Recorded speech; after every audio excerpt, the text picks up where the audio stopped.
ওগো আল্লাহ, ওগো মালিক, তুমি ছাড়া তো আমাদের আর কেউ নাই, তুমি ছাড়া তো আমার আর কেউ নাই। আল্লাহ গো, তুমি যদি মাফ না করো কে আমাকে মাফ করবে? তুমি যদি মাফ না করো কে আমাকে মাফ করবে? তুমি যদি আমাকে মাফ করো তাহলে তোমার কোনো দিকে কমবে না, তুমি যদি আমাকে মাফ না করো তোমার কোনো দিকে বাড়বে না।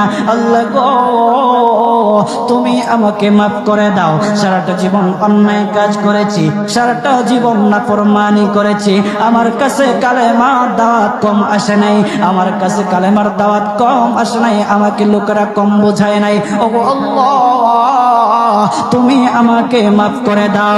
মাফ না করলে কোথায় যাব, কার কাছে যাব? বাবা যখন মারে তখন মার কাছে আশ্রয় নেওয়া যায়, মা যখন প্রহার করে তখন বাবার